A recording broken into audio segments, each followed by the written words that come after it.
पोहोचेल. या सर्व विद्यार्थ्यांना मंचावर येण्याची विनंती. Shruti Kokate, government law college.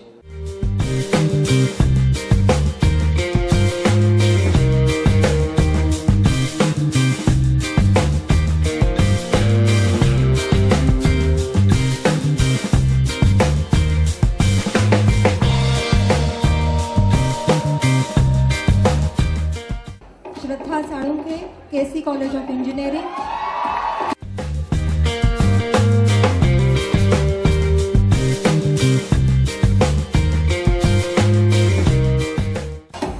Pandurang Utekar, Majiwada college.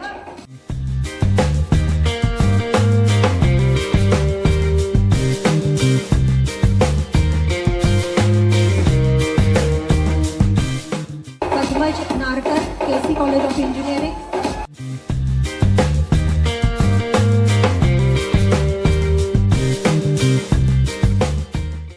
Ameya Samant, KC college of engineering.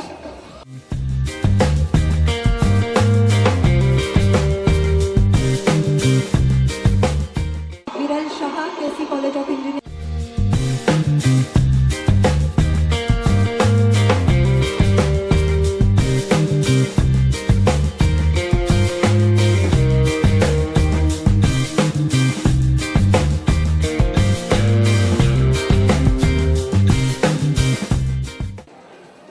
Omkar Mule, Bandodkar college, Thane.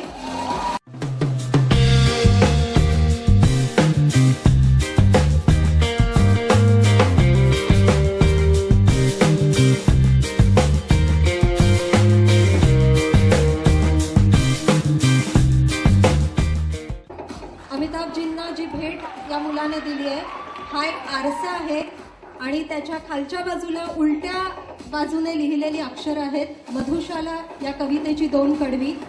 आणि जेव्हा आपण आरशात बघू तेव्हा ती आपल्याला नेहमीच्या पद्धतीने वाचता येतील. ही भेट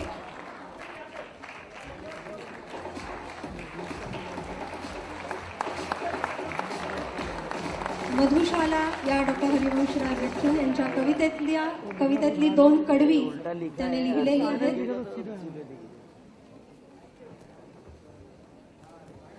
याला मिरर लिपी असं नाव आहे.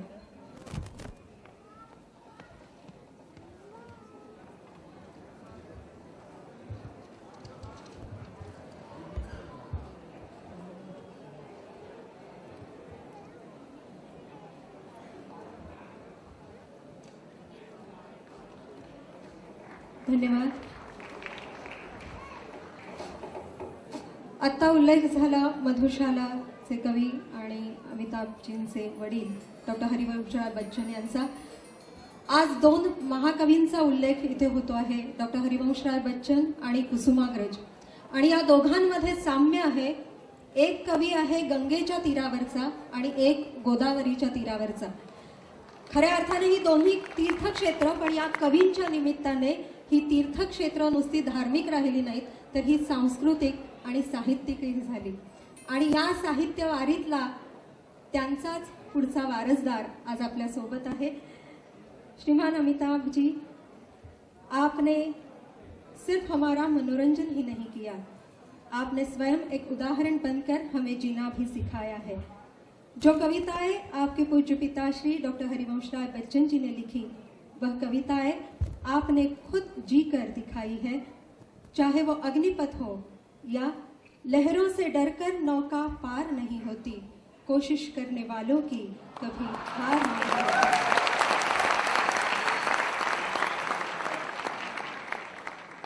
हम सभी आपको सुनने के लिए बेताब हैं.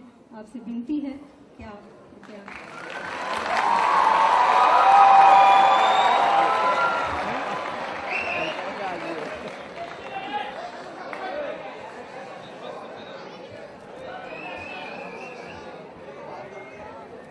सज्जनों नमस्कार.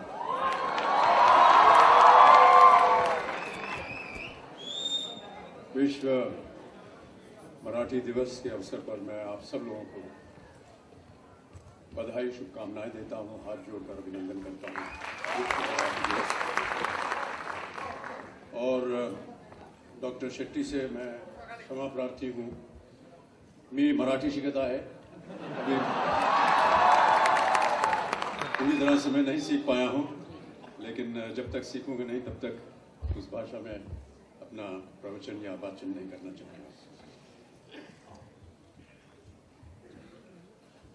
मराठी दिवस पे मैं ऐसा मानता हूँ कि महाराष्ट्र से जो कुछ भी मुझे मिला है वो मेरे लिए संपन्न रहा है।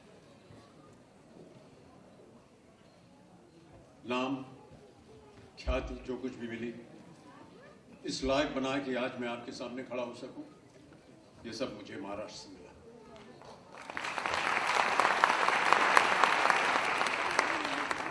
जीवन में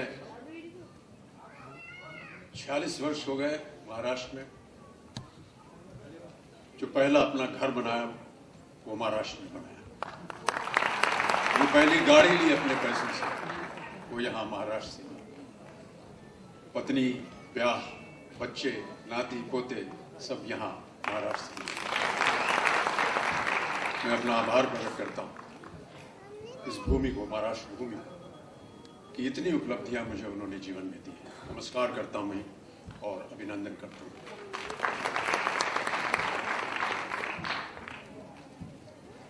मैं जितने भी थाने पुलिस के आज महानुभाव यहाँ मंच पर उपस्थित हैं उन सबको अपनी ओर से बहुत बहुत धन्यवाद देता हूँ कि उन्होंने आज मुझे यहाँ आमंत्रित किया और अवसर दिया कि आप लोगों के सामने कुछ शब्द कह सकूँ। आज का ये कार्यक्रम जैसा कि बताया गया है, ट्रैफिक के जो भी नियम है किस तरह से इसको प्रोत्साहित करना आप सब लोगों पे और ख़ास तौर से जो युवा जनता वहाँ बैठी हुई है। बहुत सारे नियम, कायदे, कानून बताए। मुझसे पहले जो वक्ता आए उन सब ने आपको बता दिया है, अवगत कराया उनसे। डॉक्टर शेट्टी ने बहुत ही विस्तार पूर्वक बताया आपको किस तरह गाड़ी चलानी चाहिए। मैं उनको आश्वासन देना चाहता हूं कि डॉक्टर शेट्टी, मैं जब गाड़ी चलाता हूं तो मैं सीट बेल्ट पहन के चलाता हूं। ये गाड़ी मेरे बाबा की नहीं है, मेरे अपनी है। और मेरे गर्लफ्रेंड का जमाना अब चला गया। तो मैं जितने भी नियम हैं, कायदे कानून हैं ट्रैफिक के, उन सब का पालन करता हूं। लेकिन मेरा ऐसा मानना रहा है कि जब भी मैं विदेश जाता हूं, उस देश के बारे में, उसके चरित्र के बारे में, उसके लोगों के बारे में मुझे जो पहली जानकारी मिलती है वो इस दिशा से मिलती है कि उनके देश में, उनके प्रांत में, उनके क्षेत्र में ट्रैफिक कैसे चलता है। जब मैं देखता हूं कि एक नियमित रूप से कानून का पालन करते हुए वहाँ का ट्रैफिक चलता है, तब मुझे एहसास होता है कि यहाँ की जनता, यहाँ का देश जो है उसका चरित्र कैसा है। मैं ऐसा मानता हूँ कि अगर इसी बात को हम अपने देश में, अपने प्रांत में, अपने क्षेत्र का पालन करें तो जितने भी विदेशी यहाँ आते हैं और जितने भी यहाँ देशी हैं उन सब के मन में एक ऐसी धारणा होगी कि हमारा देश एक अनुशासित देश है और इस पे हमको बड़ा गर्व है। बहुत सारी बातें अभी बताई गई। जो लोग लाइसेंस देते हैं गाड़ियों का, वो किस तरह उनको मिलता है, क्या उनकी ट्रेनिंग होती है,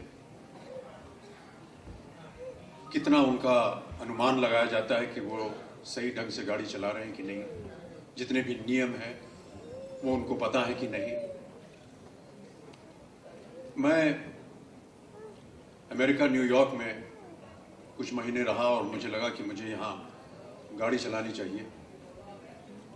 तो जब मैंने वहाँ पर थोड़ा बहुत रिसर्च किया और पता लगाया कि कैसे मिलता है लाइसेंस, तो पहले ही पता चला कि वहाँ पर एक स्कूल है जहाँ पर आपको 3 महीने भर्ती होना पड़ेगा और 3 महीने आपको ट्रैफिक के बारे में शिक्षा दी जाएगी। 3 महीने शिक्षा के बाद आपका एक रिटन एग्जाम होगा। उस इम्तिहान में यदि आप पास हो गए, उसके बाद आपका एक प्रैक्टिकल एग्जाम होता है। वो आपको सड़क पर ले जाएंगे और तकरीबन 6-7 महीने आपको लगते हैं जब तक कि वो आप इम्तिहान पास नहीं कर लेते। इतनी दृढ़ता के साथ वहाँ पर एक ट्रैफिक लाइसेंस मिलता है किसी को गाड़ी चलाने के लिए। मेरा ऐसा अनुमान है कि यहाँ पर बहुत जल्दी लाइसेंस मिल जाता है। किसी को कुछ दे दिला दिया और ट्रैफिक लाइसेंस मिल गया। कई बार उनका इम्तिहान भी नहीं होता, पूछा भी नहीं जाता कि उनको कानून कायदे मालूम है या नहीं। मेरा उनसे अनुरोध है, जितने भी विभाग हैं जो कि लाइसेंस देने का काम करते हैं, उनसे मेरी प्रार्थना और अनुरोध है, कृपया पूरी तरह से उनका इम्तिहान लें, ताकि जितनी भी दुर्घटनाओं के बारे में अभी यहाँ पर लोगों ने बात की है, उनसे सब लोग बचे रहें।